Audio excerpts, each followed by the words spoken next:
France Info Bourse avec Bink.fr, le site de bourse en ligne pour investisseurs actifs. 18h30 sur France Info. Et voici le journal d'Armand Perrouloga. Bonsoir Armand. Bonsoir. Et à la une ce soir, les allocations familiales qui seront finalement modulées selon le revenu dès l'an prochain. La prime à la naissance, elle, ne sera pas divisée par 3 à partir du deuxième enfant. L'Élysée vient de trancher. Des aveux, 17 ans après les faits, l'homme interpellé mardi à Perpignan a reconnu l'assassinat d'une des 3 disparues de la gare à la fin des années 90. Et puis de nouveaux soupçons concernant le virus Ebola en France. Une infirmière pourrait être atteinte de la maladie. Elle est actuellement hospitalisée à Bégin, près de Paris. Nuages et pluie sur une grande moitié nord de la France demain, soleil sur le sud. Les températures sont encore très douces, 20 à 28 degrés, jusqu'à 30 degrés en Aquitaine. Prévision de Joël Collado dans 10 minutes. France Info. On ouvre donc ce journal, Armand, par le sujet des allocations familiales. Et c'est un coup de théâtre. Jusqu'à présent, ces allocations étaient versées sans condition de ressources. Dès l'an prochain, ça va changer après arbitrage de l'Élysée et du gouvernement. Un amendement va être déposé au projet de loi de financement de la sécurité sociale pour 2015. Les allocations familiales pourront être divisées par 2 ou même par 4 en fonction des revenus des familles. Julie Bloch-Léné. Oui, les allocations familiales sont aujourd'hui versées à partir du deuxième enfant à tous, quels que soient les revenus.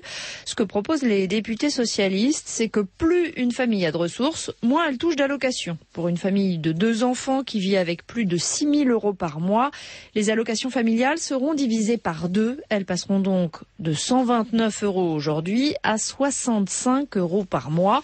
Pour une famille qui gagne plus de 8 000 € mensuels, là, les allocations familiales seront divisées par 4. À 32 € mensuels donc. Une mesure qui entrerait en vigueur mi-2015 et permettrait d'épargner 800 millions d'euros par an. C'est le montant des économies que veut faire le gouvernement sur la branche famille. Cela permettrait donc de revenir sur d'autres propositions, notamment le fait de diviser par 3 la prime de naissance, une prime touchée par de nombreuses familles modestes. Avec ce dispositif, les députés socialistes engagent donc une petite révolution, revenir sur le principe d'universalité des allocations familiale. Tout le monde touche la même chose, quel que soit le revenu. Un principe posé en 1938 à la création des allocations familiales. Julie Bloch-Léné. La première tranche de l'impôt sur le revenu, elle est bien supprimée. Les députés ont adopté la mesure ce matin. La gauche a voté pour, l'UMP et l'UDI contre. Un peu plus de 6 millions de foyers vont en bénéficier en 2015. Les ménages dont le revenu imposable est compris entre 6 000 et presque 12 000 €. Les poids lourds devraient payer plus cher le gasoil à partir du 1er janvier. C'est ce qu'indique Alain Vidalis, le secrétaire d'État au transport. La hausse de 4 centimes sur le diesel s'appliquera bien aux camions, dit-il, alors qu'ils en étaient exonérés jusqu'à présent. Cette taxe pourrait rapporter 320 millions d'euros à l'État en 2015, ce qui compenserait en partie la suppression de l'écotaxe.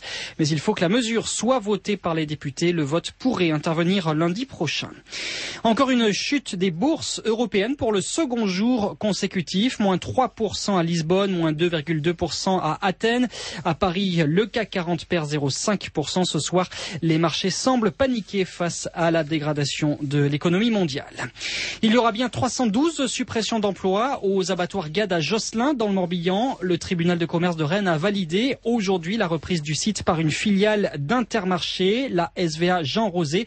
Elle va maintenir 530 postes sur 755 à Josselin et elle s'engage à investir près de 20 millions d'euros sur le site. France Info, 18h34. La famille de la victime attendait ça depuis 17 ans. Un homme a été mis en examen aujourd'hui pour le viol et l'assassinat de Mokhtaria Chaïb, une étudiante de 19 ans tuée en 1997. C'est l'une des 3 disparues de la gare de Perpignan. Le suspect est passé aux aveux ce matin. Il avait été confondu par son ADN. Cet homme de 54 ans a été placé en détention provisoire cet après-midi. Il est encore trop tôt pour dire s'il s'agit d'un tueur en série.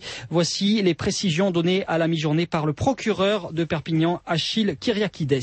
Nous avons eu l'identité de la personne qui a été interpellée la semaine dernière. Il a avoué et le viol et le meurtre.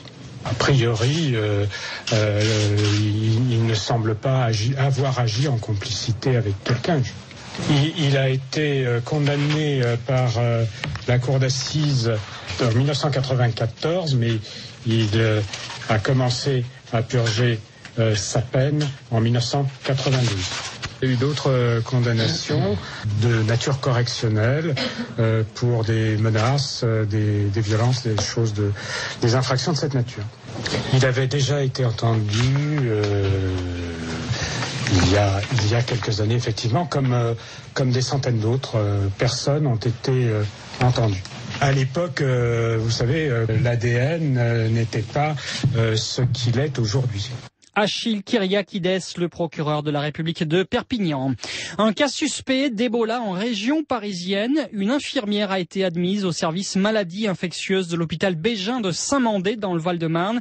Elle souffre d'une fièvre prolongée supérieure à 38 degrés. Cette femme avait été en contact rapproché et régulier avec la jeune humanitaire de Médecins sans frontières qui avait contracté la maladie au Libéria et qui avait été soignée dans ce même hôpital Bégin. Il y a donc une crainte de contamination. Dans le même temps, la France affine son dispositif anti-Ebola. À partir de samedi matin, les passagers en provenance de Conakry en Guinée seront contrôlés à leur arrivée à l'aéroport de Roissy. Mais cela suffit-il pour empêcher la propagation du virus? Certains syndicats semblent en douter. Benjamin Elie. À partir de samedi, ce sera systématique. Tous les passagers arrivant de Conakry auront droit à une prise de température sur la passerelle de débarquement, donc avant leur entrée dans l'aéroport. En cas de fièvre supérieure à 38 degrés, ils seront immédiatement pris en charge par l'équipe médicale de Roissy, avec l'appui de la Croix-Rouge et de la Protection civile.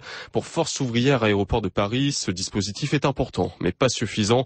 La secrétaire générale du syndicat, Christelle Martin. C'est pas ça qui empêchera, à mon avis, qu'on ait des cas en France ou qu'on ait des cas dans d'autres pays. Il cible effectivement les vols arrivant directement des pays où il y a des foyers.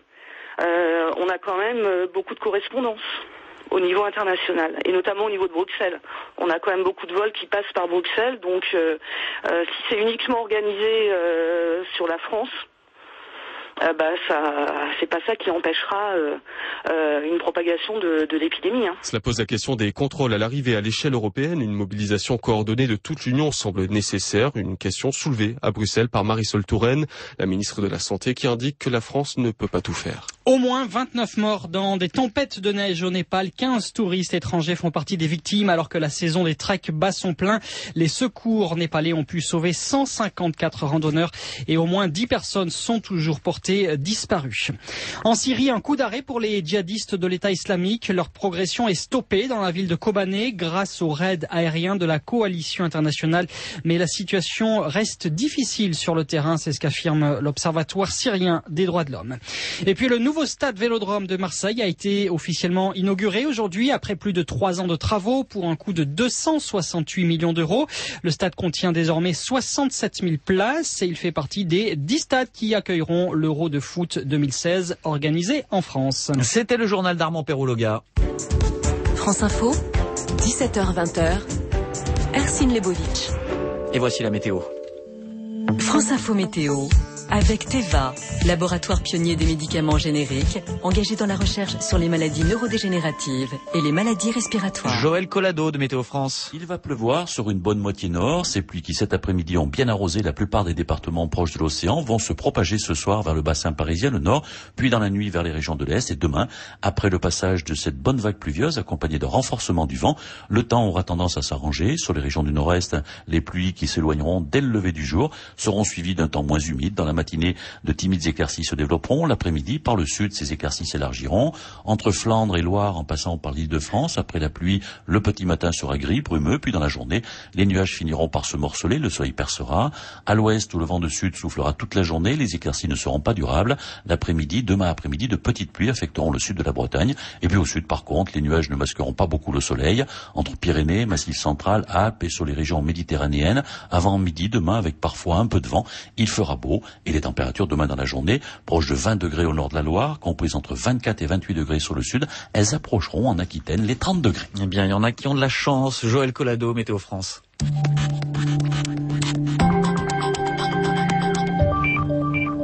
De l'histoire à la limite de l'archéologie.